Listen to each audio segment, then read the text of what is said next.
sort of the right of the house that remains, it's in the unaltered area, but they have to maintain a setback to that also.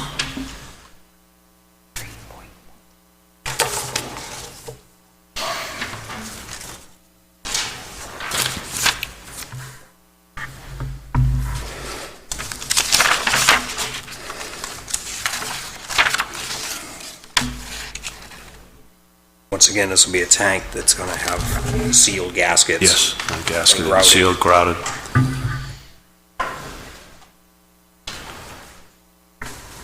These don't seem to be getting any easier as we go. Not on these sloped lots like that. And they're old lots, so you don't have no width to them. Yeah. I have a motion to approve the septic pump and tank to lake, required 75, actual be 61.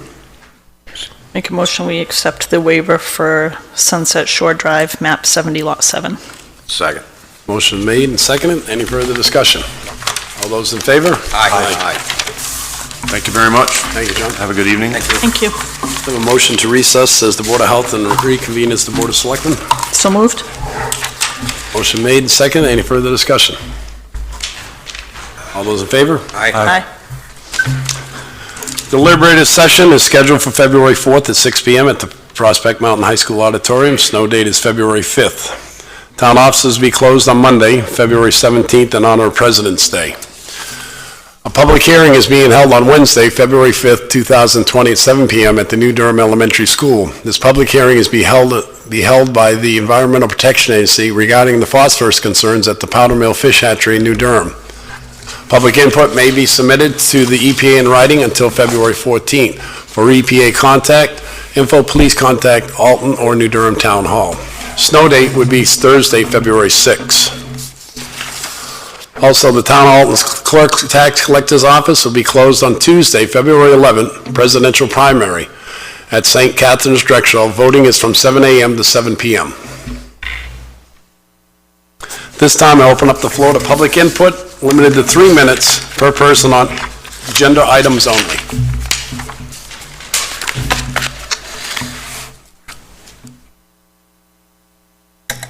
Seeing none, I'll close public input then. Yes, Richie? Was that, I under that?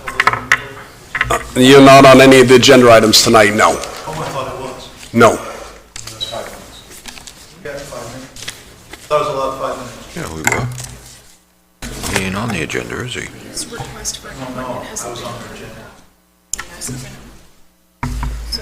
Yeah, it was approved, but it hasn't been scheduled. Yeah, your request had been approved, but it hasn't been scheduled yet, Richie. Oh, it hasn't? No, it'll probably be at the next meeting. Well, I thought she said it was, The 19th, I called you the other day.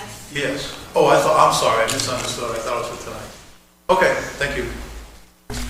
Any other public input? This time I'll close public input, and we'll move on to appointments. Reverend Paul Terry, proposed solar farm concerns.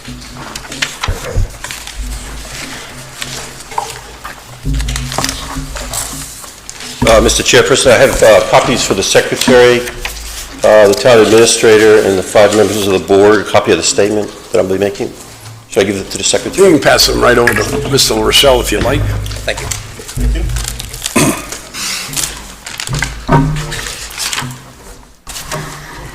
Members of the Board, good evening, and thank you for the opportunity to speak to and perhaps with you this evening.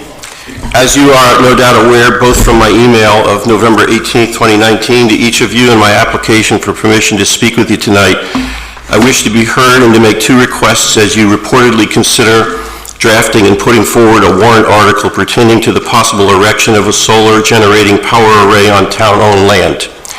At the outset, I want to make clear that, as the old saying goes, all I knew, all I read in the newspaper. Also, I want to make clear that I'm not opposed to solar or any other renewable energy source. As I've indicated, my understanding is that the town of Alton has received a proposal from a private concern to establish a solar array on a portion of land that is town-owned and where the town's transfer facilities are located and operated. Assuming I'm correct, then I would urge the Board to receive and act on 2 requests as follows. First, if the Board is truly interested in advancing the erection of a solar facility on town owned land for public consideration and vote, then I believe in the interest of good governance and best practices, even if not legally required to do so, that the board should direct that the awarding of any contract to erect a solar array be subject to a competitive bid process. Second, I believe the board should draft and adopt specifications and criteria that must be satisfied in order for any bid to be considered. Such specifications and criteria should of course include financial benefit to the town, but ought to include certifications by bidders that the solar arrays do not contain any toxic metals or substances. If the arrays do include such substances, they should be disclosed along with legally binding requirements that the bidders will accept responsibility for contamination of the soil resulting from any failure of the sealed units. In order that this provision be meaningful and effective, the specifications adopted by the board should include periodic monitoring and reporting to the board or to its designated town agency or department. Again, and finally, I'm inclined in favor of the concept of establishing a solar array at the location in view, but urge that these two requests be made integral parts of any warrant that you may decide to put forward for public debate and vote. And I do notice that there is a draft warrant 27, is it? For a solar array, and the specification is a company, not a specific company, so perhaps you already have competitive bids in view. Thank you. Just to answer that last question or statement, there is no companies involved or particular companies at this time. This time, we're just asking the folks of the town to see if they will give us permission to lease out that land for a solar farm. But a lot of steps before that would even happen, have to go through legal opinion, status and stuff like that. So yes, and I think the town itself, for the townsfolk, we would end up getting several proposals before we make a decision on one. Good. I also think it's very important that you develop specifications and criteria. Solar is very popular privately and publicly, but there are a number of communities, as I mentioned in my email on November 19th to you, that have taken a step back once they have become aware of concerns with respect to toxic metals and substances and how that may adversely affect the quality of the soil. And I realize that where we're talking about, we're on a slope down towards precious Lake Winnipesaukee. Yes. So thank you. Those are my two concerns and requests, and I appreciate the opportunity to be heard. You're welcome. Thank you. Thanks for Thank coming you. in. Questions? Okay. Thank you. Thank you.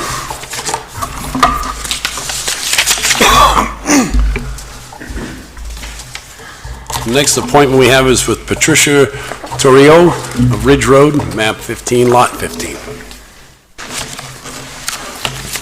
Hi, I'm Pat Torriero. I live at 27 Ridge Road.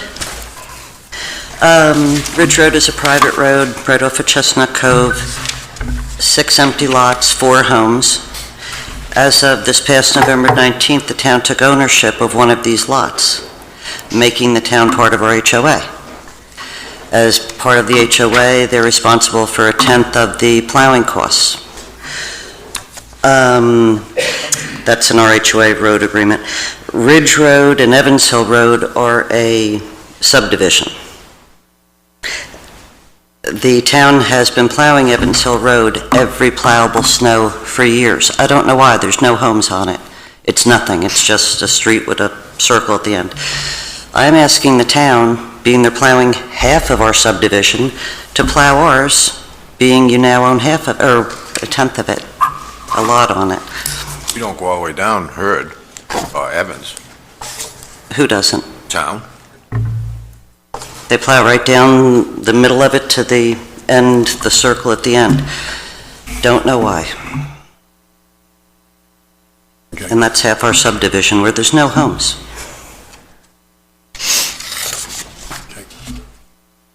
Is Kenny back? Oh, no, I don't. Give the 10 to 5 bills.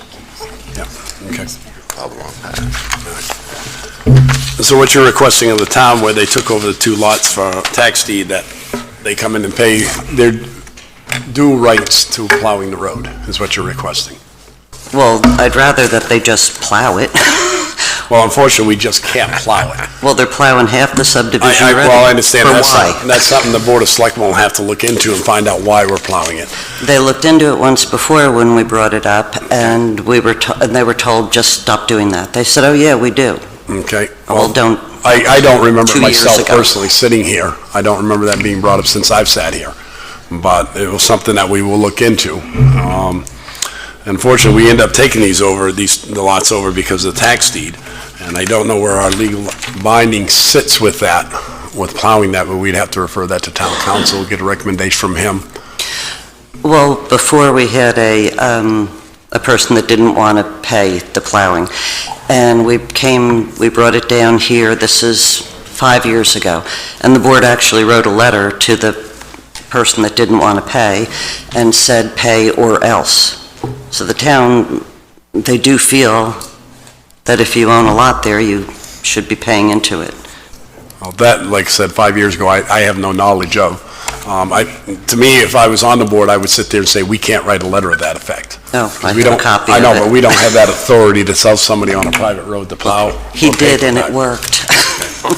So what I can say to myself as a chairman, I would refer this to our town council, send it to him, let him read over the documents you've submitted, and then have him give us back his opinion, and then we'd have our town administrator write you a letter in response to your question here. And in the meantime, we'll find out about Evans Road.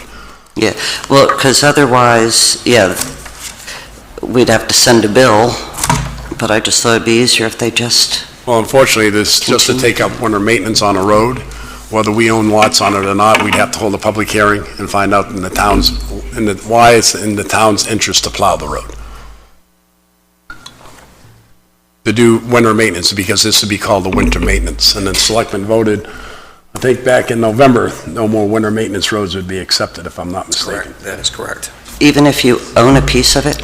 Unfortunately, we own a piece. It's not that we want to own that piece. It was taken by tax deed. Right, but just by owning it, you become part of the HOA, just simply because the Well, town owns that a I'd have to piece. find out from our legal counsel to see if we're actually part of that association that you have up there. That I can't answer.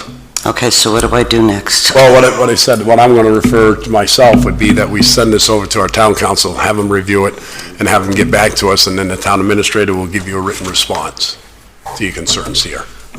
Okay, and I don't- that's Mr. Cecil? Mr. Cecil, yes. Then the town administrator, Liz Dion, would be sending the letter to you. That's what I'm recommending to the board, Makes sense. Yeah. if the board's agreeable to that. Yes. Okay, so I'll expect to hear from Ms. Dion? Hopefully within 2 weeks, yes. Okay, thank you very much. You're welcome. Thank you.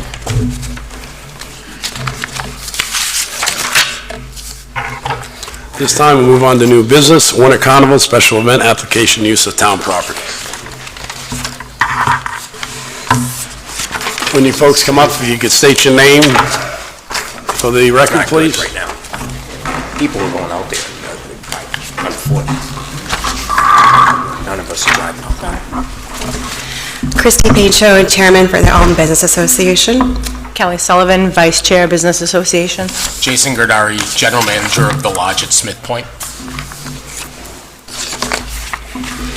So we submitted the application for the special event and the Parks and Rec use permit, and we just have a few quick amendments to make on that because we just included a narrative.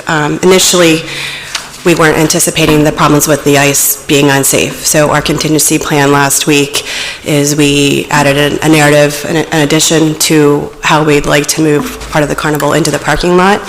We had originally planned for some events to take place on the carnival, which included the land bandstand and use of the community center, which we've coordinated with the Parks and Rec Director as well. So item number 9, it's in the narrative again, it's just to make it official. We just want to check yes, that we do have vendors invited to our event, and there are 25 confirmed vendors. And number 10 is we do have food sales, which are local restaurants and business owners in the town of Alton. And item 16 will be a yes, we do have requesting to serve alcohol on this town property. And we have invited the lodge at Smith Point, who has their permits and application, off-site catering license, and we do have a contract with them to participate in this event with us. Is that, what number was that again? 16, 15 then would also? I'm sorry. What's the question on? 16, do you plan to sell beer and wine, alcoholic beverage on? Yeah, okay, so it's yes, but not ABA. It's a contract where the lodge at Smith Point, who has a liquor license, and they have their off-site catering license, and they have already permits from their state liquor investigator to do this. This was all coordinated on ice events, so once we brought it on town property is where, yeah. So are you charging the lodge for a spot if you put it on town property? Yes. Okay. And the lodges also donate a percentage of their sales to the Alton Business Association as part of our fundraiser. As you know, this is all a fundraiser for the ABA. So I guess one of my questions to the ABA is then, you said you have 25 vendors coming in. Are you charging a fee for all these vendors? Yes, all business vendors, we don't charge for the nonprofits. We have comped a few slots to big businesses that, like TD Bank, they have a comp slot, TDS has a comp slot because they are our gold sponsors, which means they donated $300 or more, so we comp them a few slots. All food vendors, which right now, well, the only ones will have is the lodge and Dockside, and they both paid $25 and 10% of their sales. And Shibley's is serving free ice cream. We're not charging them for that, because they're giving us they're doing donations for us. Oh, 15%, I'm sorry, 15, thank you, Kelly. So the,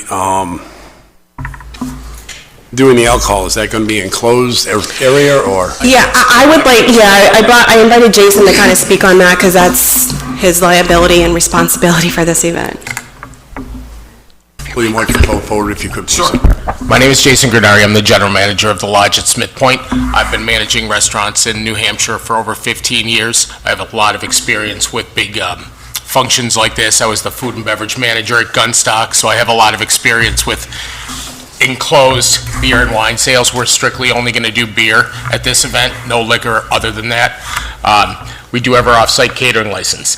With that catering license comes a whole mess of things with the state when it comes to serving alcohol. We have to be enclosed, so the fire department will have to give me a permit of assembly in advance. It's a little touchy, the way that we're doing it, being whether it's on the ice or not and how big the event's going to be. But by state laws, we're required to follow certain rules. And Tom Hebert, who's my investigator, and I have been working at length regarding this event, especially just because it's our first one for the lodge at Smith Point. In regards to that, what we'll be doing is we'll have a 20 by 20 tent, whether it's on the ice, where I guess it's a little different because it's state-owned, not town property. Same rules apply to what I'm responsible to do. My insurance, my licensing, everything along that lines, all in place. It will be double fenced. So the first fence line will go directly behind my tent. My tent will be walled off on the back so nobody can access it. The second fence is 6 feet off of that. It's all snow fencing, whether it's drilled slightly into the ice or we use weights, either way, if it's on land, or if the ice is deemed unsafe. Obviously, we're not going to drill into the ice. So it's a double fence line, 6 feet, dependent upon what we think our guest count will be for the venue. We'll figure out how big we want to do that. But so it's double fenced, one inside, one 6 feet, so no one can pass liquor outside. One entrance, one exit, same spot. Everything's choke point. We'll have 2 security guards, including my liquor investigator, at the site all day long.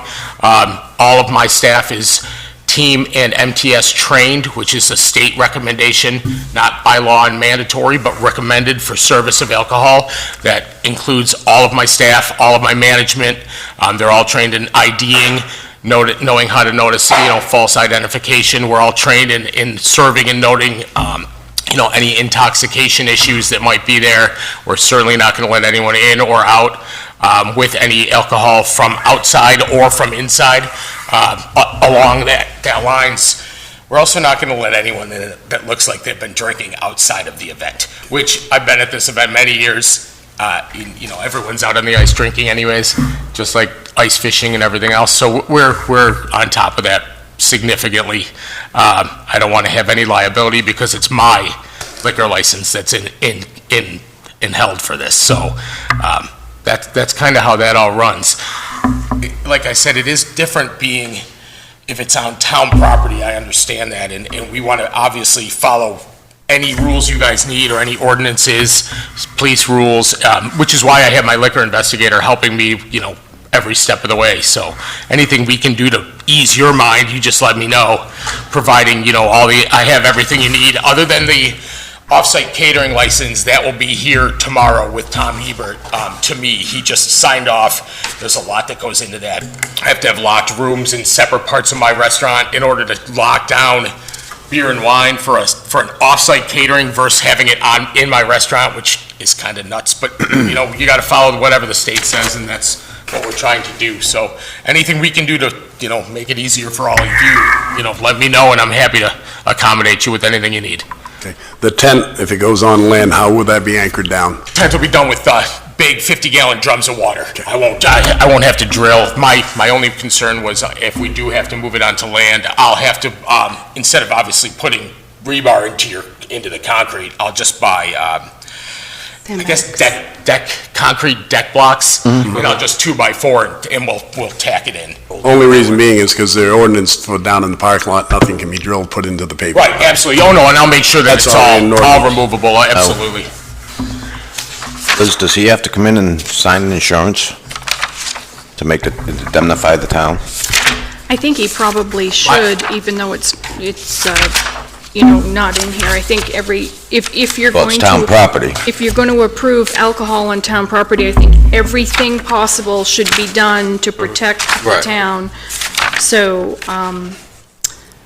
there is an indemnification form, and perhaps a certificate of insurance could be required listed. I have all that available, and I can bring that down tomorrow morning, and we can sign, and I'll bring the owner, Mark Poirier, down with me to sign anything that's needed. So the insurance certificate of liability would have to be a minimum of $1 million. Oh, we're well beyond that. With the town of Alton listed as an additional insured.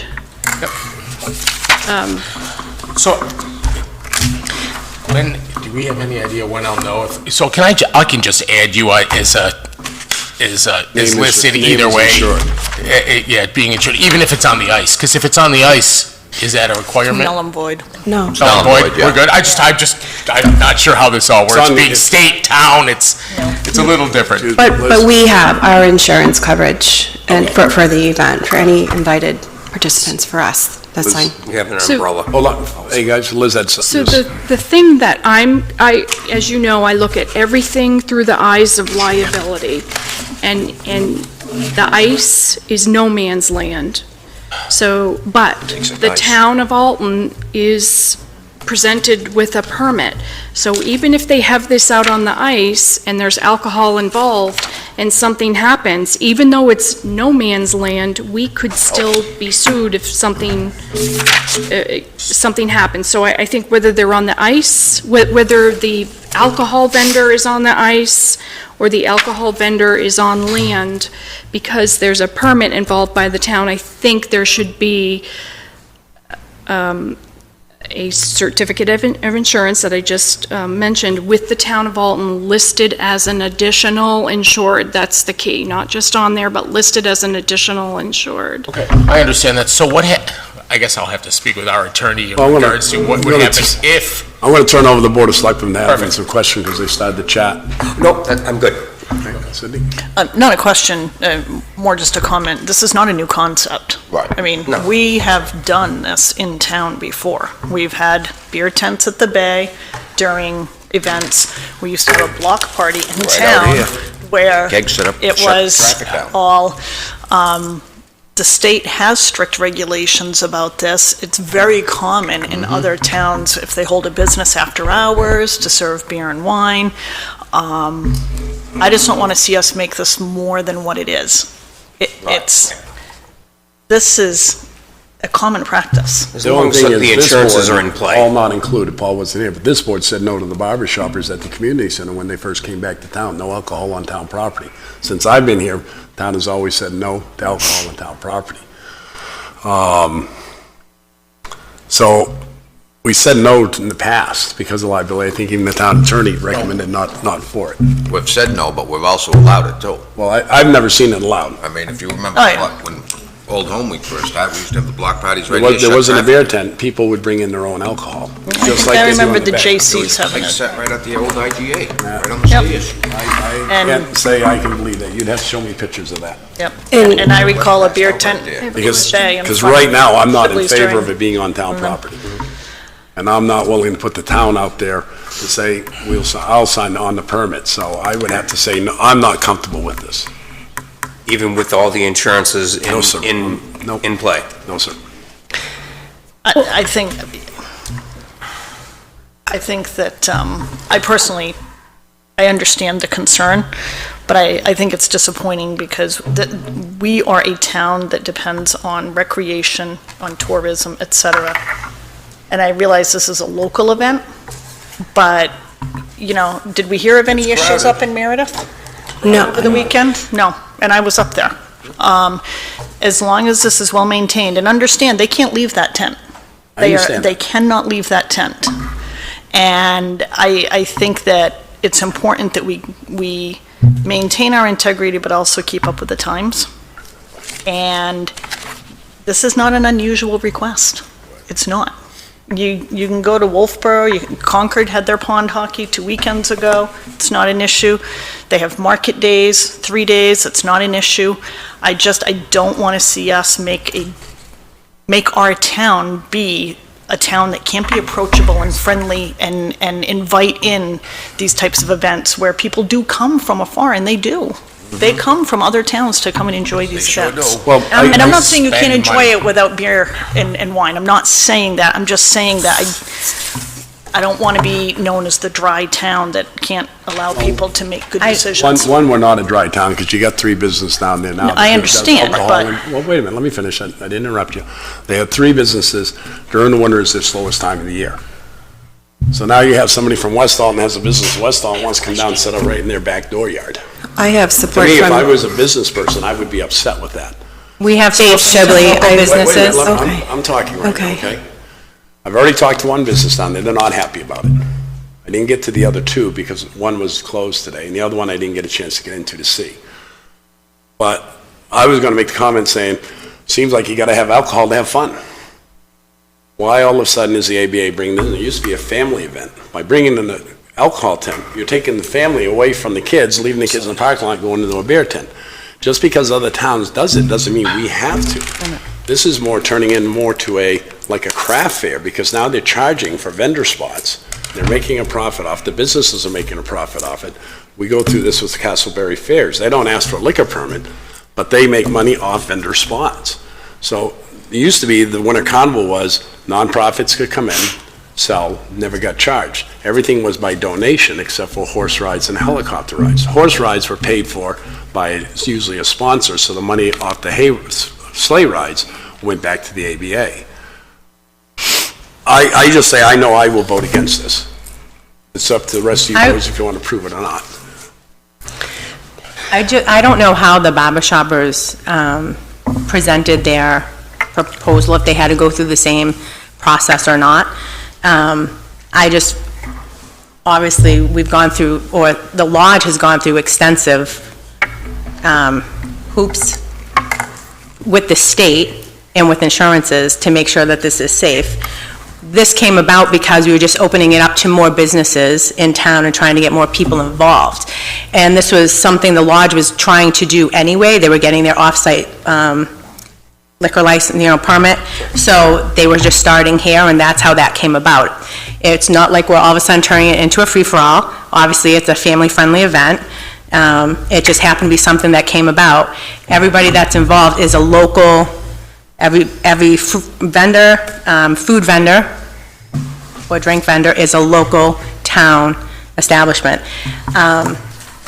I spoke to 2 people, I don't know who you spoke to that was not in favor of it, because we tried very hard to be diligent to the local businesses in the Bay, especially in town, and to support very local businesses. It went, obviously, like that's what we are. We're the Alton Business Association, so that is what we strive for. And we tried very hard, like I said, to be diligent and speak to everybody that we could to make sure that everybody would be on board with what we were doing. Yes, it kind of sounds like it's turning into a craft fair. We're not thrilled, but we didn't want to just squash the event because it is an annual tradition. We're trying to hold on and do as much as we could. And this is just kind of what Mother Nature threw our way, and we were just trying to make the best of it. If I may speak. Yes, I just wanted to say that I don't think it's fair for any business in any area of this town to determine if another business from another area of town can come in and do business. We're all in Alton and free enterprise, and I'm just a little, in shock, disappointed, I don't know, to hear we have somebody from West Alton wants to come down into our parking lot. Well, we're all Alton. Great. This Still is a member Alton. of the Alton And Business they're Association. members of the Alton Still in Business Alton. Association. Still a business in Alton. And I I don't volunteered like to do this. anybody saying that, well, we're going to go around and ask the businesses in the Bay if it's okay if we do this. I've been against that from the day I sat on this board. I don't like it when we do it for other events, and I don't like it for this one. And I'm just, I've always been concerned with brick and mortar businesses and what they do and when people come out and involved, but always Absolutely. talking with the companies and talking with the businesses and making sure if those events are okay, are very important to treat them with respect. And, duly respect to the taxpayers, and they work in the town continuously, and they really rely on the townspeople, and the people that are Absolutely. coming into town. So that is foremost important. Insurance, of course, and all the proper things in order. Do you have a cutoff date as to what you're thinking? Yeah. Oh, I did. Yes. And the runway is done. And I reached out to you, for advice, as I did with the police chief, and I'm also following what other towns are doing, just see how their contingency plan is running. When I was out in Meredith this weekend, there were 6,000 people out on the ice, and to be honest, it was like a drunk fest. But everyone in the beer tent was controlled, and I'm making mental notes to think, okay, people are going to drink on the ice in the Rop House. They're doing it probably right now as we speak. We're just asking, and we're dotting all our i's, we're crossing all of our t's here. We want to see every business and community in Alton, grow and prosper and get the lodge, get them some more, some exposure, bring them in. And I spent a lot of time going to all the businesses in the Bay to mend us, to make sure we're all on board going forward together, because worked very hard this past year to get all town heads on board with what ABA is doing, with what other businesses are doing, get them on board, get them more exposure, help their businesses grow. So I personally spoke with Dave Shibley at length, and he was completely in support of this. I said, I don't want you to have any surprises. Same with Pops, same with Dockside.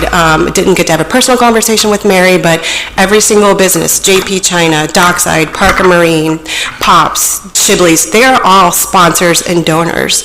They've invested money, their resources, their products. The lodge has invested a ton of money.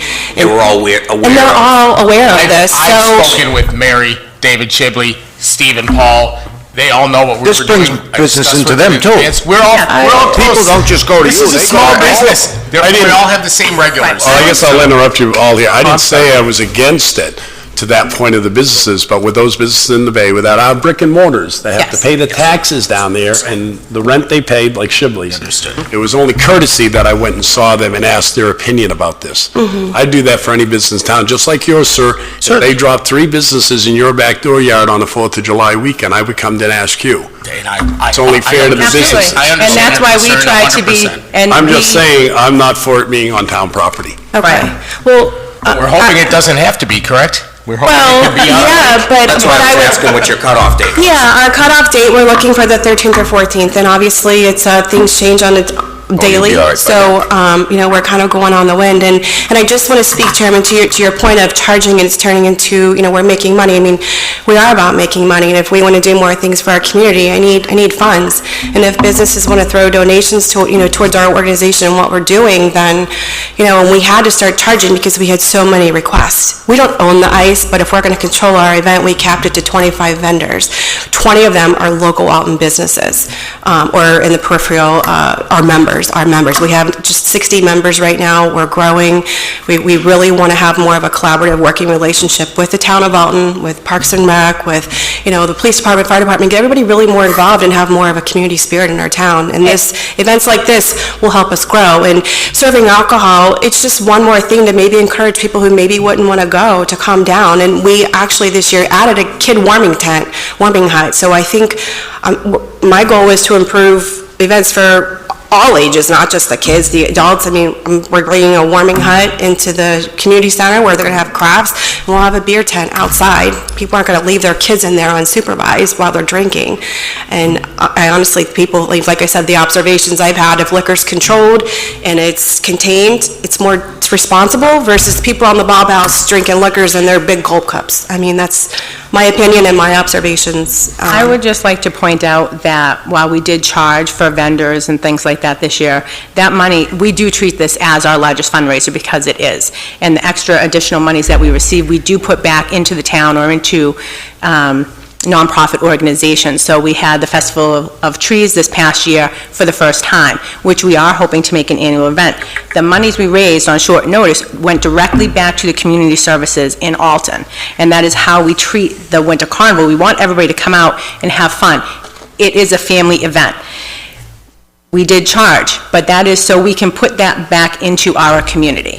I may be part of the business association, but if I'm not part of the business association, I would feel the same way about anybody going back to brick and mortars and things like that, which is why we did our due diligence and tried to talk to people and do the, I wouldn't want somebody coming into my backyard on the 4th of July, so I appreciate that you would do that, and we tried to have that same respect ourselves.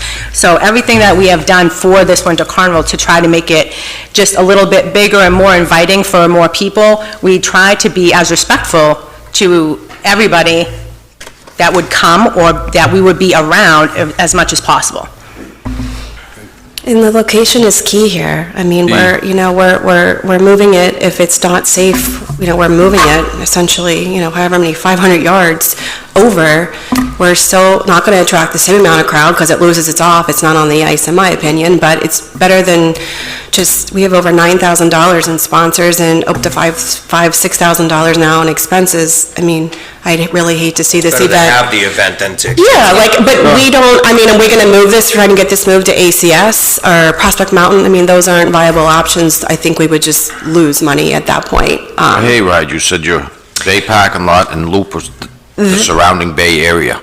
Yes. Not gonna bring them out in traffic, or do we gotta put an option Yeah, down I'm there? not sure if that's going to happen just because it doesn't seem to be that it will. We were offering, so my company was offering to do that just as to still have some type of ride in place. So far, that hasn't happened. I'm in search of hay. There's also some insurances. I just want to cover all of my bases from my company. So I put that in there Oh, because... you don't have Bruce Locke? I am not. I am Kelly Sullivan. No. With Alton Bruce Locke Excavation. brought- Oh, he does bring his it drafts on down. the ice, right, but not, if it's not on the ice, then he wouldn't be coming. So my company, offered to try to do that as, just an additional, for the kids love, that's a great family thing, and I think, like Light Up Night, it's a big draw, so that's what my thought process was. I'm not sure if it will happen or not, but because we were on short notice with contingency plan B, I needed to get it on the docket so we could speak about it tonight. Obviously, if it does happen, that'll be spoken to with, the chief of police and things like that. So the area that we're requesting permission to use, I don't know if, we just had a quick amendment to, I realized I forgot to mention, we'd initially requested, I believe, 14 spaces. The area, if you're looking at the land bandstand to the right, Kelly and I met with Kelly, Parks and Rec Director, to kind of go over the layout and what would work best, and took her advice on areas that they'd used for the concert nights and craft fairs, things like that. So we would look at, the entrance right to the right of the bandstand. We'd look at closing half of that off, so traffic could still flow from where the cigar shop is throughout, but give us a few more spaces there. So it'd be a total of 17 parking spaces. And that is the area where we would have the beer tent and all the vendors.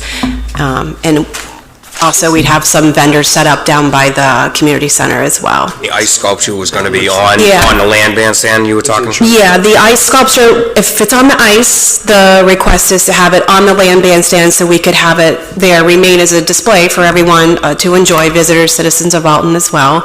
But if the event has to take place in the parking lot, we need to put our DJ on the land bandstand. So we'd move the ice sculpture out on the ice, but he could move it to have it on display too. That's another request that we have as well that I would, just wanted to get an answer on, to have the ice sculpture on display.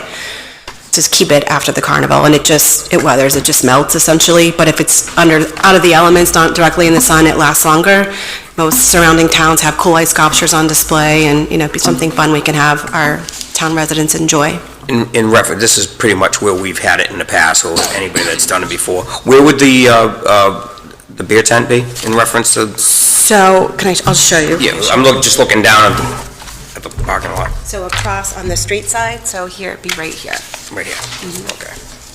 Where is that? So across the street in the corner, so if you're at the bandstand looking out, there's the little seating area, there's the bench, it would be directly to the left Yeah. in that corner. Right up against the area where the grassy area is on each side, facing the road. Has the chief of police commented on Plan B as far as the beer tent? He was supportive verbally. I tried to call him today. I don't think anyone's here from the police department, but he was verbally supportive of that. I don't know if he signed, I'm sure he signed off on it as well. And the other issue, when we did the walkthrough with, Kelly and I did with Kelly, I was unaware that the sidewalks down at the bay were not plowed, so it's a safety concern for me just every day, just visiting down there. I never knew that weren't plowed.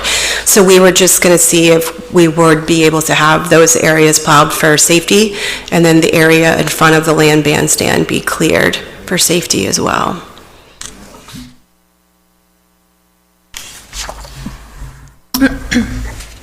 I know that's a concern for restaurant owners down there as well. They say people are there on a daily basis walking their dogs, and there's no safe place to walk.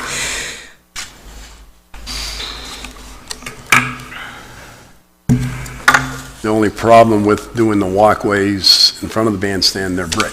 Right. You start getting into them now with a piece of equipment, you're liable to tear up some of the right up. bricks. And you really can't put ice melt down on the bricks, because that will destroy the That'll destroy the bricks. Could you get a different piece of equipment that's sensitive to brick, stone?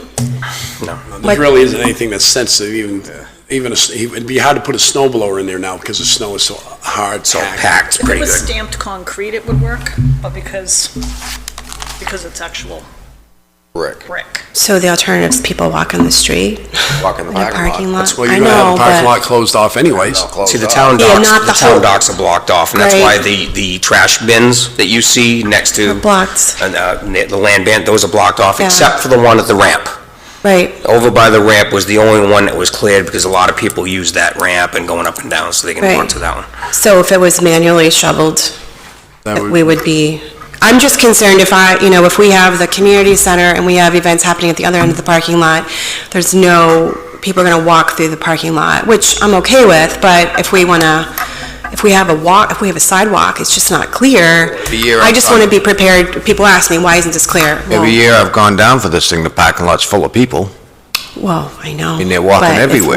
If we're in the parking lot, it just presents more of a congestion, so I'm just looking for an answer as to. Quite a congestion. Yeah. One is if it was shoveled, then torches would have to be brought out to melt the ice that's underneath the snow right now, because it's packed on it all winter long. I know. One, the town doesn't have that type of manpower to do that. And two is I think that would be almost not feasible, to be honest with you.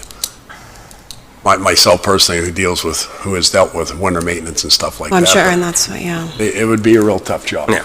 And there are the sidewalks that are on the road that are all cleared, and everybody can walk on those and then come in and enter into the parking lot without using the brick walkways. A lot of times people don't use that. Okay. What about the space in front of the bandstand that's concrete, right? No. The land bandstand? The land bandstand, that's still brick. That's still brick, all brick Still pavers. brick? It's all brick in the front of that. Oh, If you look, it's all different color. all brick pavers. So I have a non-winter carnival question, so it's probably not the time, but why is it brick and why is it not maintained? One is- I fully understand that it's frozen and we had that The primary conversation. reason it's not, that I would say, and I'm assuming, because when it was put back in the 90s, the brick is what was required and it was spec'd out for that area down there, not a concrete For the look of walkway. it. With And no for the historic winter look of element it. thought. Secondly, it's not maintained is because of the preservation of the brick, so we don't have to keep replacing, the ice melt's not used on it. Sure. So, and then we do provide sidewalks on the roadside for people still to walk back and forth. I just have a suggestion, if over the next few days it gets warm enough, Oh, and well. if there's enough ABA people to go just in front of the land bandstand and the stairway, if you wanted to hand shovel that and clean that area off, I mean, I would be fine with that.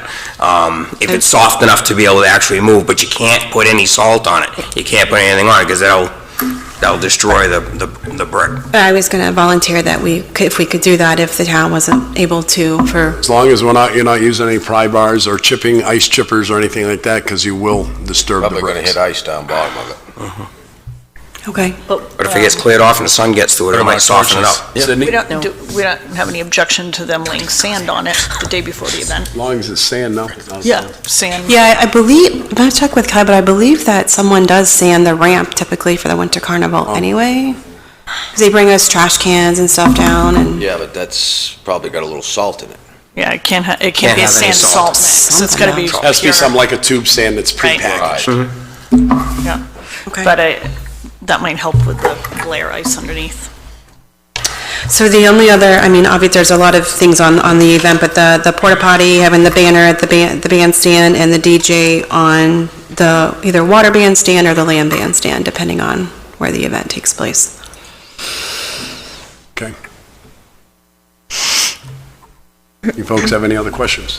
If I were to vote in favor of having the beer tent, it would be on the basis of you're telling me that you've talked to the businesses and they're in favor of it. But you didn't say JP China for sure? No, I didn't have a chance. She was busy yesterday, but she's donated $300 to the carnival. Jason spoke I've to her. I've spoken with Mary. Yeah? Yep.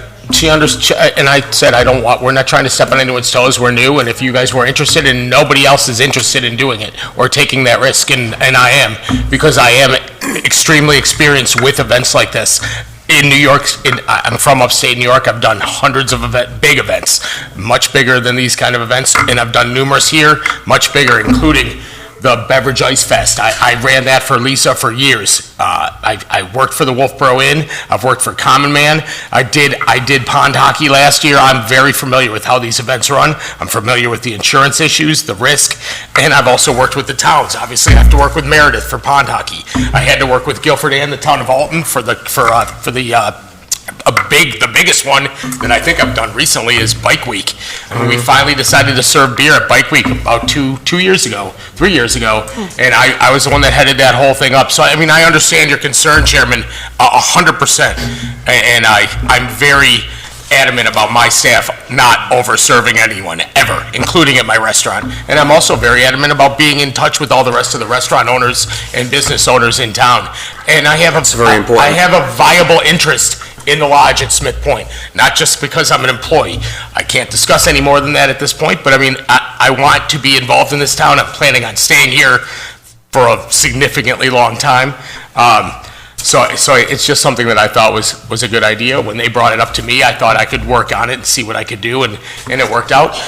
It is a shame that it can't be on the ice, because that's kind of what everybody's used to. Has it ever not been on the ice before? It has a couple of times. That's it, yeah. I mean, I was in the other side of the lake for a long time. It's just one of those years. Yeah, it happens. Ask the chief, he knows. Yeah. So, I mean, I hope that you guys take into consideration all of those things, and I can provide you with anything that you need to put you all at ease. Great. This carnival actually helps those businesses down there because it draws the people in, and they don't just go to the carnival, they go to the restaurants, they go to the stores. And they're as going far- to get liquor sales as well. That's was why gonna they're say, not I think if concerned. They don't somebody want to put their license on the line, and I can appreciate that. If somebody's going down I mean, I can't see somebody coming down just to go in the beer tent. You know what I mean? You're gonna happen to be there and you're gonna go in and grab a beer. If you're gonna go have dinner at the dockside or whatever, you're gonna go there and have, lunch or whatever and grab a drink. It's not like the town's gonna line up at our beer tent just because all of a sudden we're serving beer. And the lodge is, a fairly new business in Alton. They've invested thousands of dollars in logistical equipment, licenses, permits, things that the restaurants in the Bay, they don't have outside catering license. It's not like they were given an option. They chose to step up and make the investment and take the risk for this. So, we appreciate any leniency and waiving, any town ordinance rules that there may be, to let us bring this to our event and host it on town property. It's a beautiful location. I just think we'd totally lose the value if we had to cancel the carnival. And that would what it would be. If we couldn't have it here, we also would have to cancel it. There's no way we could just simply move this anywhere else and still, Well, without I don't losing think money. there's a problem with having the winter carnival in the parking lot. Yeah, That's not what I'm saying. Mhm. Say I'm opposed to the beer tent. Okay, Not opposed to the winter carnival. okay. So I think we covered everything. Are there any Any other other questions, questions? guys? Well, I do, and I'm sorry, can I mention one more thing? The parking. I know it's been an issue. Last year, the biggest feedbacks we had was there's not enough long food lines, not enough food in the parking. Parking is what it is. It's the same way for the fireworks. We do have a committee, and I put it out. We could rent a bus and a shuttle for $550, shuttle people to the parking lot at the school down to the Bay, but the majority of the consensus was that people wouldn't utilize the shuttle service, and they would just get congested. So I have reached out to the business owners, asking if we can use overflow parking, so we can kind of direct people in those areas. I even suggested we could maybe use the Parks and Rec office and people can walk, just to try to, that's an issue. I know that for fire, safety, police, having congestion down there. We're dealing with it, but You have congestion half the summer down it is what it is. It's a choke point down there. Okay, folks, have any other questions? No. Need a motion to approve the winter carnival request? I make a motion that we approve the winter carnival special events application. I As second. amended, At- or backup plan? Because that's what you need, is a Oh, backup plan. as a back- It's a backup plan in With the case you backup don't have it, plan. your event on the ice. Yes. Backup plan. I'll second. Okay. Okay, and then you'll file insurance, discussion? You'll file your insurance papers with Mary? We Get them have. to Liz, because they don't She have has. them. No? Beer tent. You don't? Go She doesn't have it? Be attendance too. Absolutely. Both. Yes. Yes, She doesn't have anything. I thought, okay, approved. I thought she had it. Okay, I'm sorry. If it- I well, think if it- I well, submitted if the it's- insurance for the I see you. the first one, I Upstairs, guess. I Selectmen's thought it was for the whole thing. You'd have to have it for each event, so we know it's in place. Okay. Just because you gave it back to the town in June doesn't mean that, Yeah, no, we know. I thought we had recently given her a copy for Yeah, I this. thought I had submitted it with my first application. any other discussion? All those in favor? Aye. I submitted it to Kelly. Now, does this include the proposal with the beer tent? Yes. Yes. Opposed? Aye. Good luck. Thank you very much. Thank you. Thank you. Chairman. Thank you. Thank you.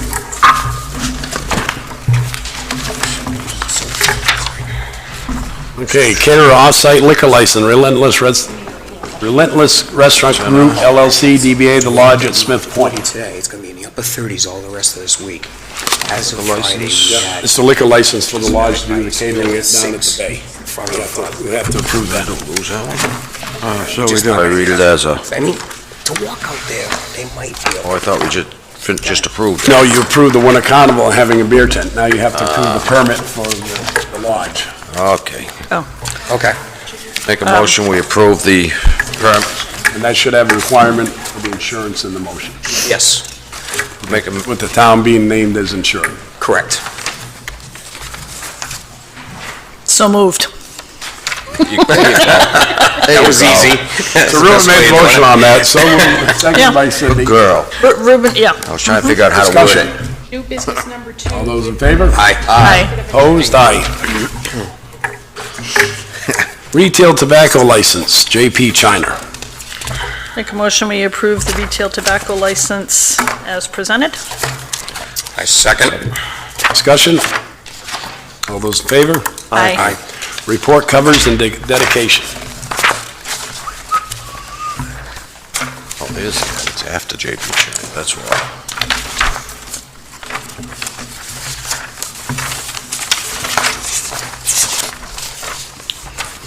We're going first pass, initial, vote on initial cover? Is that what we're doing? Yes. I vote sailboat. You vote sailboat. Like with the scenes. I like the one with all three pictures, the last one. In all actuality, yeah, I do too, with the 3 pictures. Hey, you might as well put Shibley's and JP China in there. Advertising for Irwin's. It's not Irwin's, is it? That's the, No, it's, It's Irwin's right there. no, that's not Irwin's right No. there. That's the condos. Yeah. They in the parking lot. That's Irwin Marine. that's Irwin Marine, and you're looking at the town beach. Right. Town beach. That's the casino. Oh, You're yes, looking yes, towards the yes, river. Right, you're right, right. You're looking towards the river. I'm looking at the scenery, not the buildings. Look at just the lake one. I'll go with Sydney. I'll go with the sailboat. Yeah, I like the sailboat. You need a vote It's on it. peaceful. Consensus, all right? Now that we've had a Consensus is fine. Like that. Sailboat? sailboat. Sailboat. I still like the 3 pictures. It shows all the seasons. All right, sailboat it is. Consensus. The one sailboat, Two. yes. That's all you had was really one sailboat. Sailboat. Oh, that's true, yes. Just the one sailboat. One sailboat at night. I don't remember the last time we had an evening. Moving on to old business, being none. Move on to selectmen's reports. Paul? Yes. Let's see, on January 30th, we met, and the committee got together, and we now have in donations, we've had $1,800 in donations to the water bandstand escrow account. We right now have in the escrow account $5,404.56. We're going to have 2 events in the water bandstand. The Rollins Band will be scheduled for July 17th and for August 14th of Old Home Week. The ski show is planned for June 20th with a rain date of June 27th. And there will be plans for, in the makings, for a fire truck, touch a truck, and a dog demonstration as well on that day, and possibly having some, maybe a little bit of music for a while. And that would be about it for now. Bill? Nothing. Nothing. The planning board, we just approved Lakeview Estates for the final, for the road. So I'm sure that'll be coming in front of us soon. Because that's been all paved and okayed. Is that the one off Alton Mountain Road? Alton Mountain, yeah. Brad Jones? Brad Jones's, yeah. That's it on planning. Okay. Only thing I had is, there is a letter from the Cyanobacteria Committee is going to be presented Wednesday night to the EPA. The other thing I will say that Fred, I did go to the last meeting. If you want to talk, get up and speak at that hearing, you should contact the EPA office to let them know you do want to talk. They, like I said in the announcement, they will be taking written submissions until the 14th. I don't know if I can say anything at this time, I won't, but Mr. Howard did come to the meeting last week. He had some interesting information. He didn't say if it was public knowledge yet or not, so I'm not going to look at him to see if he's going to shake his head one way or another. I think we'll keep a lid on it for a couple more. Okay, sorry, I have to keep a lid on it. But, You even tell us for then. well, that was just something that came out. So anyways, moving on, if you folks have a concern about your property values, if you have a concern about the Merrimeeting River, you have a concern about the Golden Goose in the Bay that pays most of the bills in this town for, 75% of our money comes from the Bay. The phosphorus levels are reaching the dam now as we speak, which is called Wentworth Pond, which goes to the dam on Letteress Road. Mill Pond, which is behind my store directly, is polluted with cyanobacteria. There's signs up saying do not fish, do not eat the fish, do not let cats or dogs play in it. We also asked the fire department not to use it for exercises. In the winter it's okay because the toxins aren't there, but in the summer they are, which can be exposed to your skin, which can be pulled in through your skin. Cyanobacteria is the oldest living organism in the world.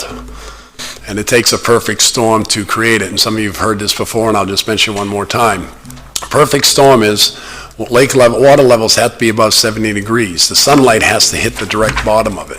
The phosphorus levels have to be 10 parts per billion. Right now, I can't tell you what Mill Pond has for parts per billion, but I can tell you down at the dam, 14 parts per billion phosphorus levels have been found there at the end of August. 10 parts per billion have been found down by the bridge at the bay by Parker Marine.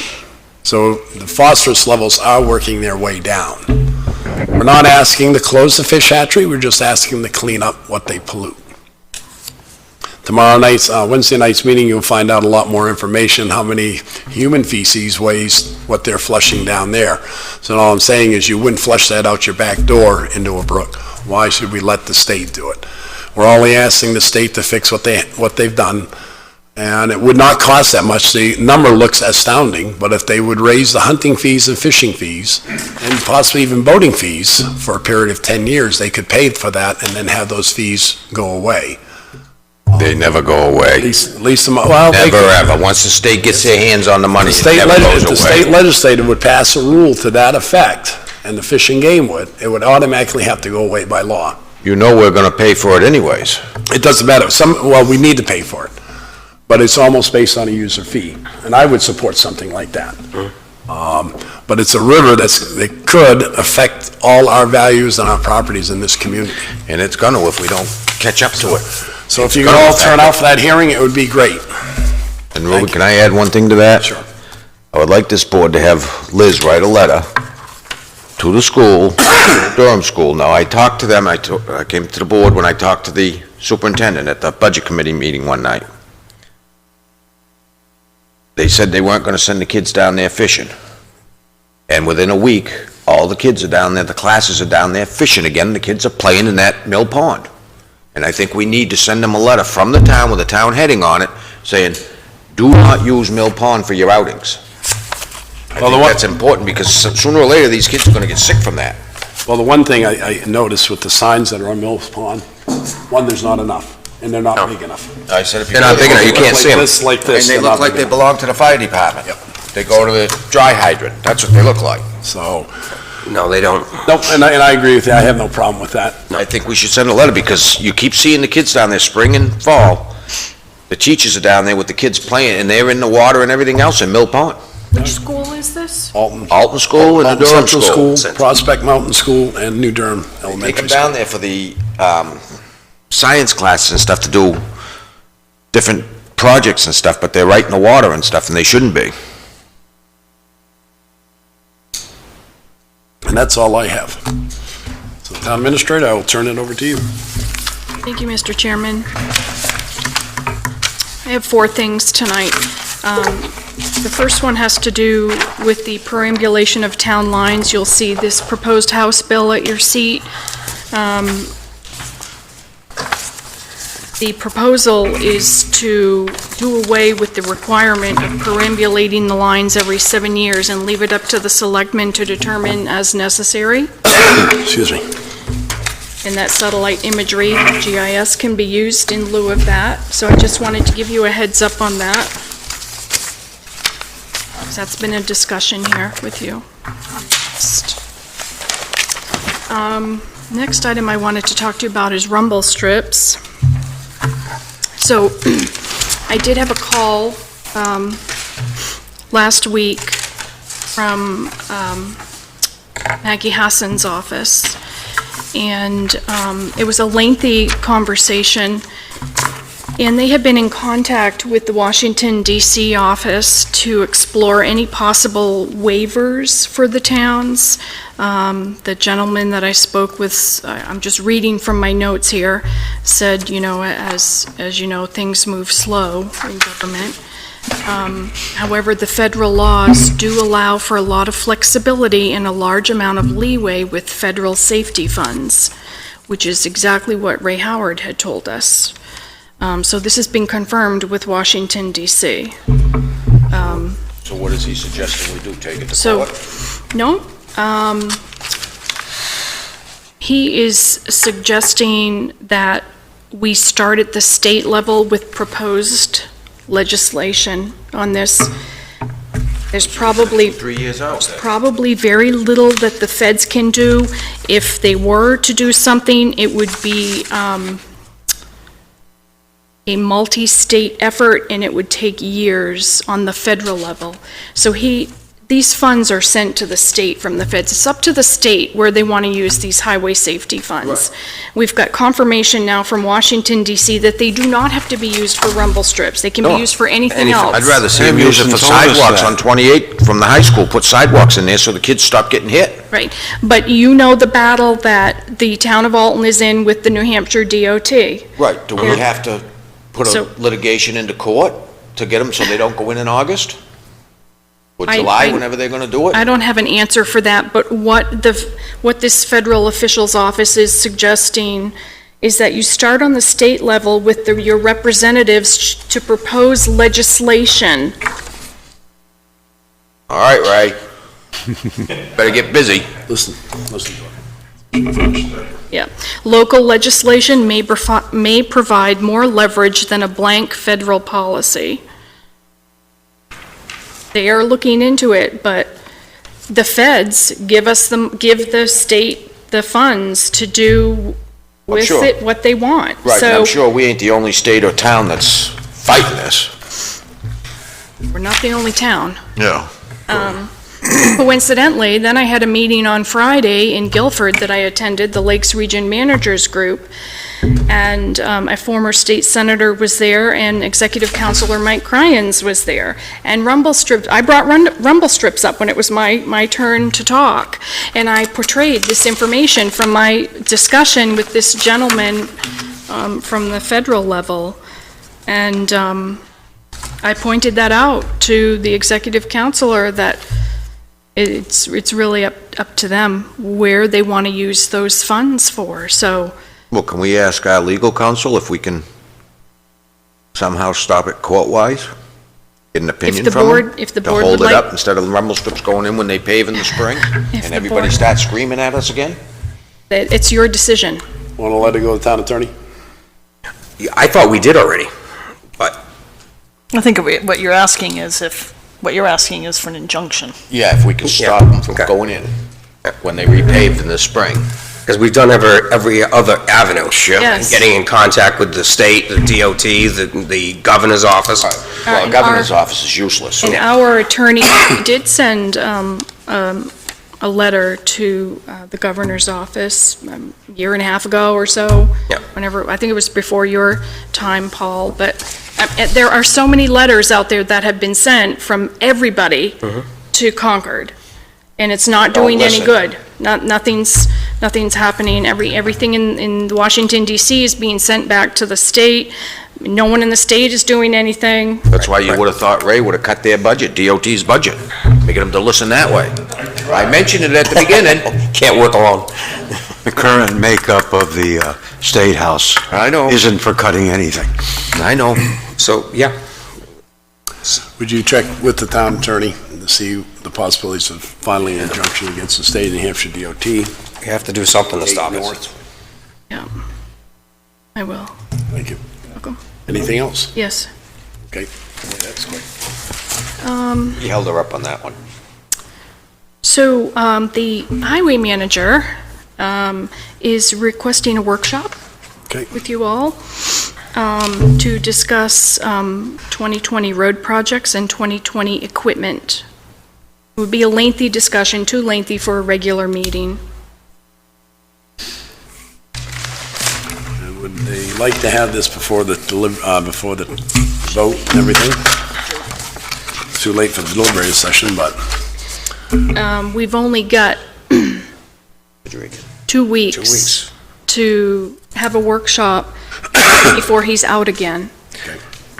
So You maybe, don't think that this should be after election, so we know what we got to I think CIP and everything's voted in? well, you could ask Mr. That- Roberts to that come up is a now. If you want, Mr. Roberts, could you come up?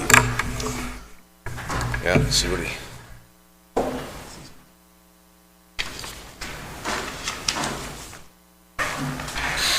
He's moving pretty good.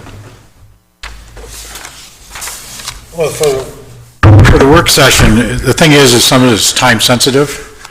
So I'm 2 weeks out from doing another operation. So I'm trying to get all this started while I'm out, or have it in play, ready to go in case the vote goes in our favor, or whatever it may be, road reconstruction or all the other stuff. So basically a discussion on bidding certain things out, whether it's survey, engineering, the timing of the projects, especially School Street and Church Street, timing of the projects. You need to get that stuff out and in play, and whether or not, the board wants this out to a contractor, or the highway department's going to take it on. Also, you have other things to do with equipment. Just to give you an idea, we discussed it before, if road reconstruction passes, do we take money out of that and fix the excavator, or do we turn it back into the lease purchase program? That's a discussion that would come up. Also, you have the last year is this year for the lease on the loader and the grader. We talked about it before. Do we roll it back over and get the warranties on it? This type of stuff, we need to start pushing these guys to get the numbers, if that's the desire of the board, if that's the direction they want to go in. I got a question for you on that lease. When we did that delivery session for the lease purchase, didn't we say we would put it back in front of the people when the lease was up?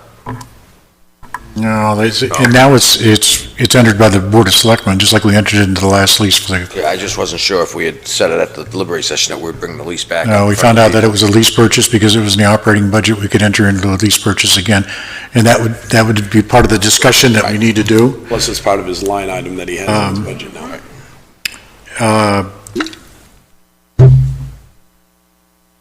And we want to put together, because of state bids, whether or not to use the Board of Selectmen are going to accept state bids. Give you an example, when we talked about it, they have more borrowing power than we do. We already know what the state bid is already out. We know who got it. Do we go ahead and order the truck in March right after town meeting if it's approved?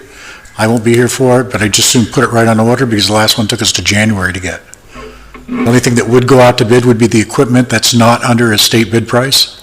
So that would still have to come back before the board, but we'd write it all up and they would bring it back right after that, have it approved by you, and then send it out for bid, and that's the equipment. But at least we'd have the truck on the way. I think, Trucks. and I agree with you, if we're going to use a state bid, then the town should go and amend this policy that, as long as we're using state bid, that we don't have to require them to go out to bid over $5,000 if we're using state bid, because the state bid, we've made them all along for the last 3 years go out to bid, even if the state bid was included. And I think you're right, because the state bid has been showing in the last 3 years that it's been the lowest price. Yeah, they beat up everybody on it. So those are just some of the things that I want to be able to bring before you, sit down and talk about it, what direction you want to go in. I mean, if we have to put some of these out, like if you want engineering on School Street and everything, we need to put those bid specs out right now to get an engineer for certain roads or whatever you desire, whether it's Roberts Cove or any of them. Are you folks available sometime next week? When? What day is good? You guys give me a time, because I can be here. The only thing I might have to leave next week possibly for a funeral, but I won't know until later this week. 12th? I can't do the 12th. 11th? 11th, 11th is the primary, we should be at the polls. Oh, okay, yeah. We'll have the meeting then. All right, then the 10th. Monday. I got old home week, but I mean, Can't do Monday. Okay. ain't looking good, is it? Going right through the week, the 13th, Thursday. I can't. Can't either. What was Wednesday? The 12th. Phil The P. 12th is out for everybody? Yeah, I'm all set any night next week. a couple of us. And you have how many weeks now, 2 weeks? Yeah, I'll be gone the 18th, and Monday's a holiday, the 17th, so we can't do those 2 days. I'll be sitting on the table on the 18th. So it's either this week or next week, just to put it, and this meeting isn't going to be, I don't think it's going to be a long meeting, it's just, Defining which roads you want to do, what we want to do. we have that list already, because that's been discussed throughout. Because basically you got 4 roads in interest right now, right? Hayes 5. Road? And I just found a 6, but. 6, yeah. Hayes Road, School Street, Church Street, Roberts Cove, Lily Pond. Yep. Lily Pond. That was going to be surveyed only, though. Well, we already awarded the survey, so that's going to be done right away, and then that has to come back to the board And for a that gets- It's decision. something 2 years ago about Tom's Road last winter. That it totally was Right, I have destroyed. part of it ripped up. So we have Tom Road and Valley Road, that's another 2 that are in the mix. Valley Road, I don't know why it's always slipped by me, but They do that deed search on that Lily Pond Road. Can we get a copy of that? Because the deeds that were brought in were only the front part of it. The upper side was shore rocks and all those. I don't know. I know that he'll do the whole in search. the deed, they'll do the layout of the road within the right-of-way to show where it is, and if it's all on town property, too. And they're going to research the deeds, that was in part of that proposal. That was part of it. Yeah, there is, because this has to be pretty elaborate. Because it's only 30 feet wide, we can find records, so it's going to be a pretty tight build, no matter what we do there. Okay, so back to when all of us can meet, well, the majority of us can meet with Mr. Roberts before he goes in. Because otherwise, you're going to look at 6 to 8 weeks. When are He's you out. going in, Again, 17? nothing's set in stone, it's just getting all the specs and everything ready to go, so it can come back before you for approval right after town meeting in case I'm not here. Well, we And then it can go right up. postpone the 17th over about to the the 8th? 19th. When do you go in the 19th, 18th? No, I got in the 18th. Yeah. 18. I'll still be in the hospital What on about the the 19th. 8th? No, I'm on the wrong month. Saturday, you're thinking about, no. I'm on the wrong month. I got deliberative session tomorrow There's night. something every night this week. There's the 5th, the 7th, 10, 11, 12, 13, 14.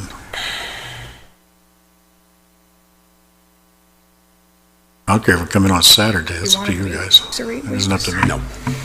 Saturday out of the question with That'd be putting anybody. it out too late, you'd be into. You got the 8th and the 15th. April at that point. We get Liz to open up the town hall for us. What was going on the 10th? 10th? No, I was on the wrong. 10th. 10th is Monday. 10th is a Monday. It's a Next Monday. Monday. Can we get a quorum the 10th? Well, I mean, If I'm in town, I'll be here. I could do the 10th if I don't go to I Old can Home be Week, here. so. Oh, I can be here the 10th. I'll be late, but I can probably, What if, time? 6, 6:30? What works best for you? do it at 6. I Don't know. you don't know yet. It's one of those, All right, so next Monday, the 10th, So we do it at 6 and then o'clock. we just come in. Okay. Okay. Does that work, Kenny? It's awesome for me. and if this room's taken, we can meet in the Heike room downstairs, 'cause we don't need a full room. Thank you, Ken. Okay, thank you. Ken, do you want to wait just a second? Because I have one more thing. Okay. This is the last item on town administrator 11D. report. Loon Cove Road Bridge, Bridge Repair Capital Reserve Fund. Ken, do you Is want to this speak to another sheet that? they sent us?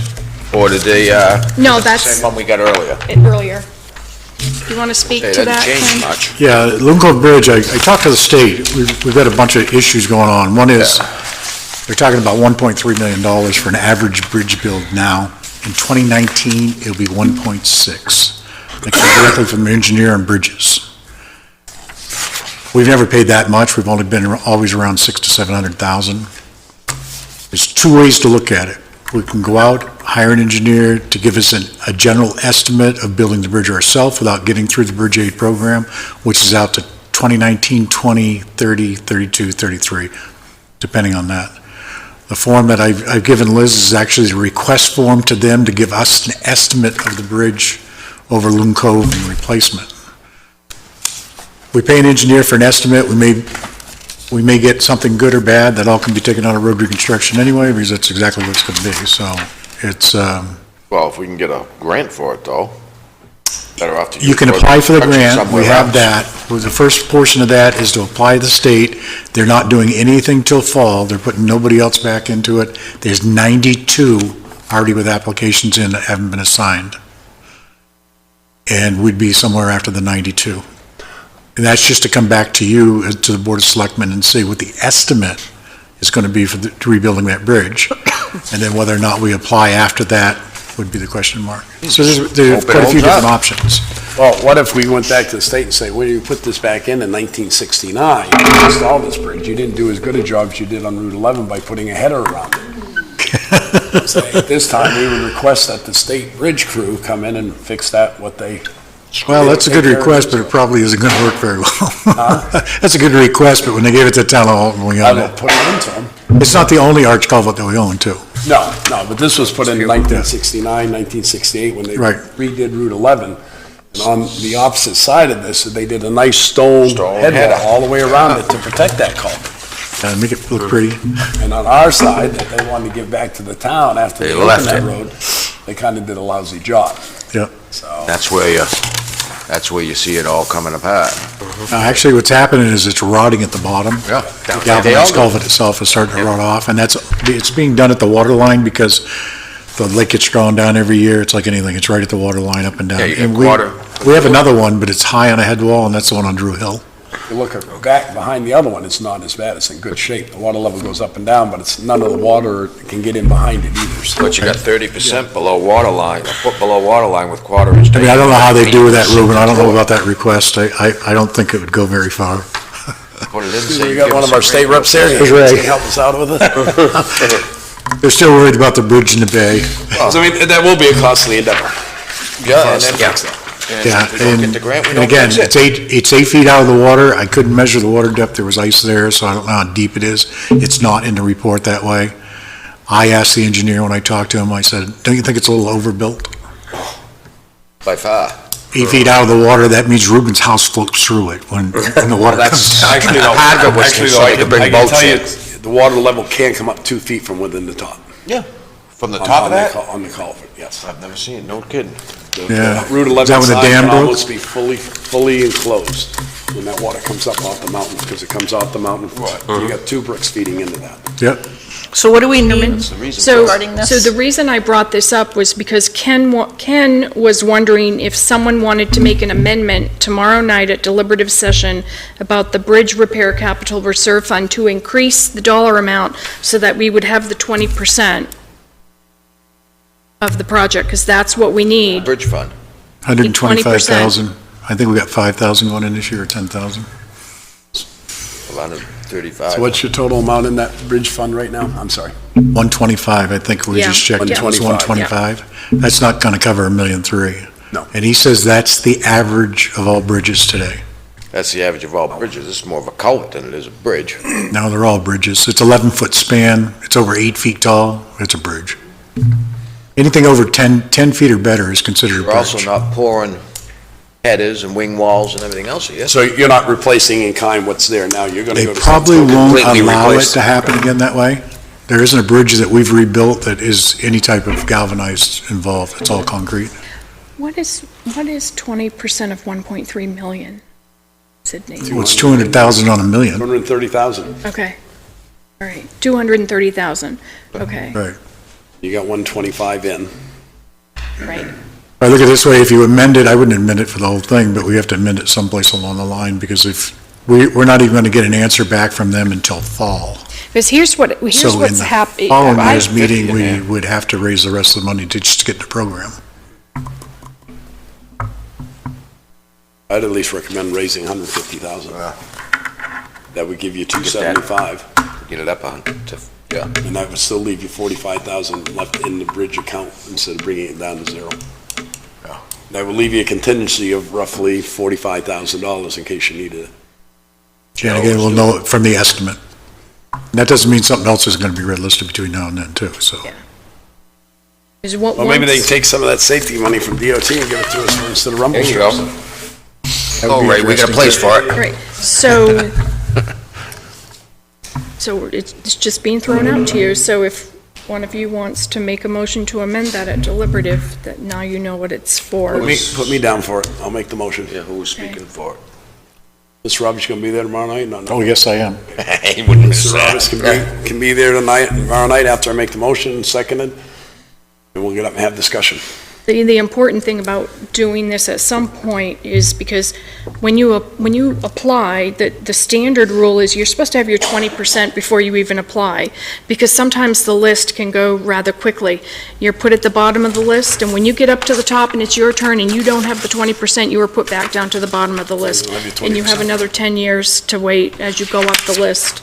And some people apply without having the 20% and they get kicked off and bounced back, so. Worth making copies of these and putting your amendment on top, put them on that front table. Well, so we can people put those take on 'em. the front table. So people take them and they look at it and they see exactly what we're looking at and what galvanize our- what everything is. You know what I mean? No problem. Yep. Makes a difference in the audience when they have something in front of them to The understand. only other thing you could hope for is a massive flood coming down to Jesus Valley or Watson Brook and wash out that dome, and then Take them FEMA both comes right in out? and gives you the money for it.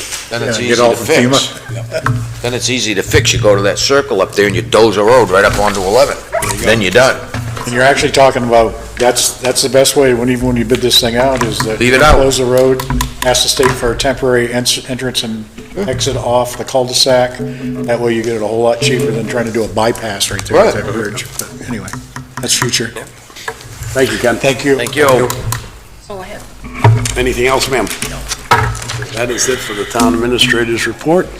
Move on to approval of minutes, January 20th, 2020, regular.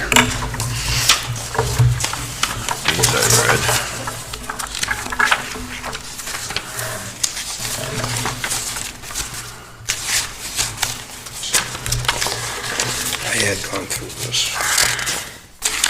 The motion, we approve January 20th, 2020 minutes. I'll second it. Any discussion? All those in favor? Aye. Abstain? One abstention. January 2020, non-public session. Mr. Chairman, Yes, ma'am.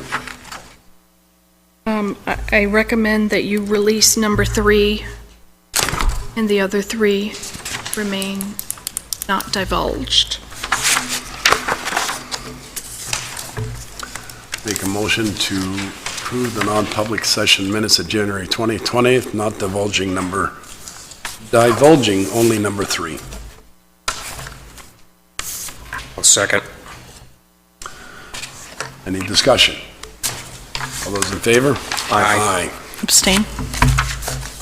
I need to poll the board on that too, or no? I don't think I have to poll the board on that, right? On that, putting those minutes like that. I don't have to poll the board.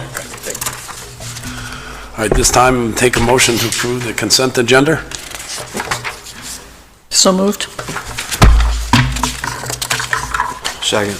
Motion been made to approve the consent agenda as submitted, second by Phil. Any discussion? All those in favor? Aye.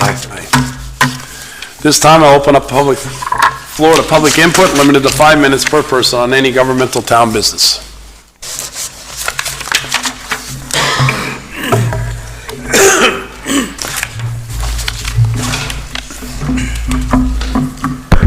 Lauren Carr, I believe you had a vote on that amendment at the end of the deliberative session about hearing the concerns and reports of the public. Can you tell me what that vote was? The vote for, I'm sorry. I requested an amendment at the end of the meeting to hear concerns and reports Of all that town we've had for committees and years and commissions. years and years and years. There was a vote. Can you tell me what that vote was? Wasn't a vote, the town administrator was supposed to contact each and every one of us, correct? That was what was I stated. don't know, I remember you brought it up at the budget committee level. Loring had brought up and asked for concern that the last warrant article at the town deliberative session be read as, you hear any reports from any commissions, committees, or any other business be conducted Yes. before this session. And then it was asked of us, and I asked the town administrator to get in touch with every single one of you by email or phone to find out what your feeling would be. I was a yes. I think I was a yes too for putting it back in, I don't right? remember. I didn't think it was all, I remember mentioning to you that you had until the 14th to do a petition warrant article like you did last year. Yeah, and at that meeting, Ruben said, well, I'll ask the town administrator to contact the other members for a vote. Yep. So I we're, only heard didn't. from 2 people. You heard from me and Sydney, I think. I come in and see, we talked about it. I don't remember seeing anything. I don't remember. Yeah, I come in because I asked, I had the fax thing in the drawer right. about it. So I think it should be on there, but I don't remember you saying that, but So it sounds like 2 did not respond. Town administrator doesn't remember the conversation with Virgil. say it again, please? Sounds like 2 did not remember seeing it in the email. That's it. Town administrator does not remember the conversation with Mr. McDonald. I responded and Sydney responded back to the town administrator. I was a yes to put it in. Okay. You know, and one reason I will say I would put it back in, it was only preserve the history of the town, of the original town meeting, the way it was instituted. has really no bearing or effect on the deliberative session or town meeting style, but it was something that was always in there, and to me, it was one way of preserving history of the original town meeting votes. Yeah. That's why I said yes to put it back in. Okay, so So right now, it's not. one in vote there. yes, and Cindy voted yes or no? I voted no because it was No. voted down last year by the townspeople, so. No. It was way unanimously to support it, Oh, I'm sorry, I misunderstood. over two-thirds. Oh. Okay, So this year, at this point, no, it will not be on the. okay, thank you. I thought it was voted down. That's my bad. That's It right. was. Mr. Holt? Holt. I'm just a little confused on that winter carnival. Have you run that, reference the beer tent? Have you run that by the chief of police at all? Yes. You have? Good. Chief of Police did submit a letter saying he had no concerns. Okay. Actually, all department heads and emergency departments stated back, said there was no concerns. Okay, is it a town policy with no alcohol on town property? It is not a policy. It's always been brought before the Board of Selectmen to grant permission or not to grant permission. So does that mean I can come into this meeting and bring a beer? No. There's no policy saying that you can or can't, but it would not be advisable. Okay, no, that's what I was just curious. Another thing, I don't understand how the winter carnival works. Does that beer tent make money, give it to the town, or? No, it's all the proceeds. By my understanding, the way it's stated tonight, all proceeds will be held by the lodge, which is the business, but they'll be paying a fee to the ABA for hosting that event during an ABA event. And 15% of their 15% of proceeds those is given proceeds. back to the ABA. Given back to ABA. Okay. So that means possibly next year you could have 3 more people want to put beer tents in? It's anything's Possible? possible. It's a possibility. Well, see, I kind of look at that winter carnival as a family event. And believe me, there's nobody in this room that has drunk more beer in their life than this man right here. And I can bring people in that'll testify for it. Okay. And I no longer drink. If you have a family cookout, you didn't drink beer at a family cookout? I don't drink beer. Let him speak his time. This is a town event, and I don't want it to turn into an alcohol event with 3 or 4 of these beer tents. That'd be up to this board to determine, Well, say yes or no. it's pretty hard to say no say yes to one and no to the other. You can have a limit of how many tents you Well, allow. okay. But, that was just a concern of mine. And another thing is, your insurance, what is it, $1 million you require? $1 million minimum. Minimum, yeah. You might want to think about that in the future. 1 million's not that much anymore. Not these days, no. No. And what is the date for that workshop? The 10th. It's the 10th at 6? At 6. At 6 o'clock, Okay. yes. Thank you. Any further public input? Yes, sir.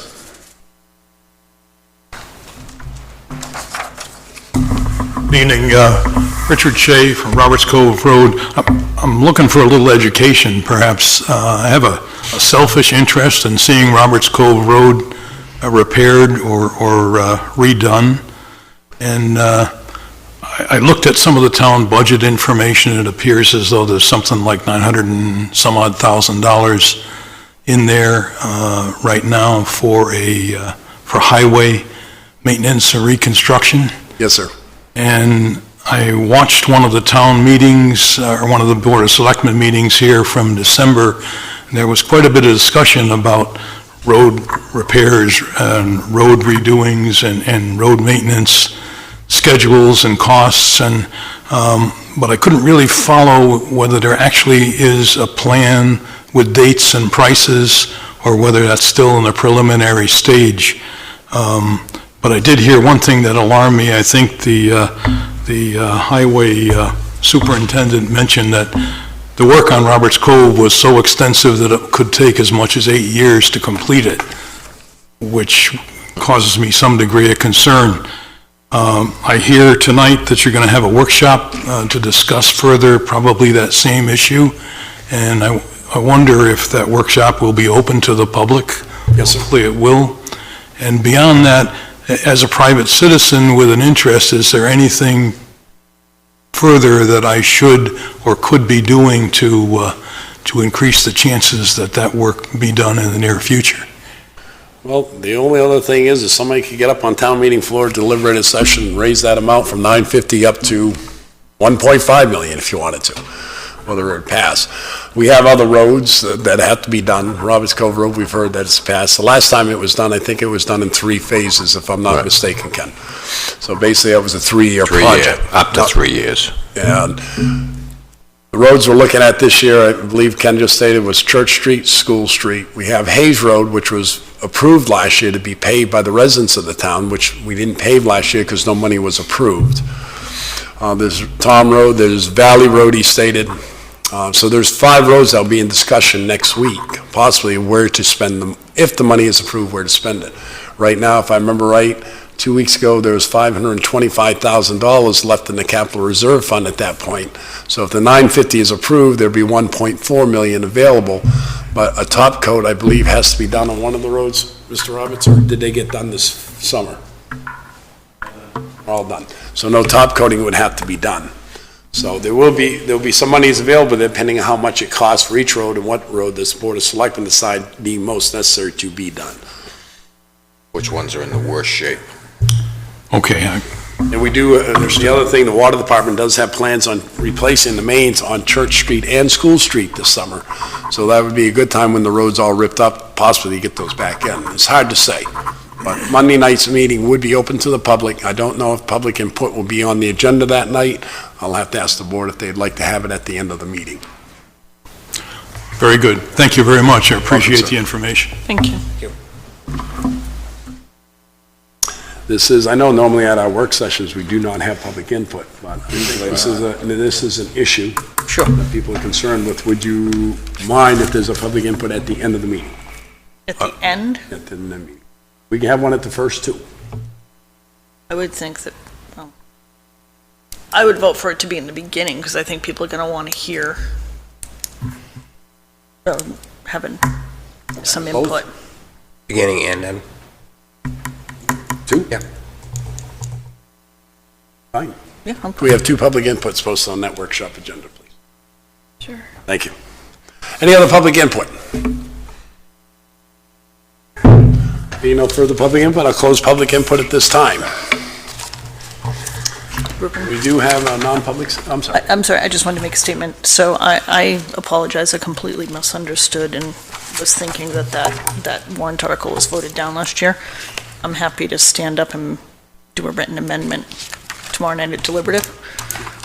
With 3 of us. I'm fine with that. That's fine. Can't do it. We don't think we can do a written one because you'd be creating a new article at that point. I don't think we can do that deliberative session, Kevin. I thought it was I thought there was one at the end. Normally at the end is where. Right, isn't there still one? No, it's not. But it's just, I thought there was still one in there and then we just needed to add to it. No? No. Okay. We'd have to look at it for next year. And put it in for Got it. Next year. Got it. So we do have a non-public session night. Discretionary. Oh, excuse me. I jumped too quick. John Diaz, Adams, trustee, building approval of a Class 4 road for appointment.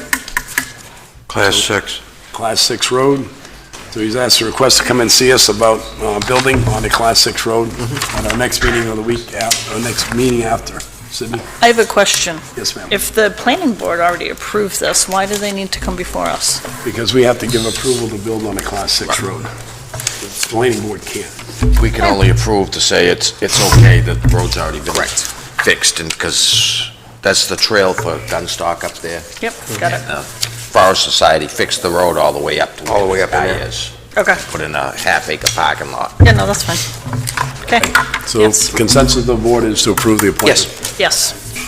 Okay, thank you. In fact, I should bring the town ordinances down for you guys, so you can see that we can build on private roads. Okay, we have a motion to go into non-public session on RSA 91-A:3, paragraph 2, A, C, and E. Yes. Yes. Poll the board, Paul? Yes. Bill? Yes. Sydney? Yes. Virgil? Yes. Ruben, yes. I think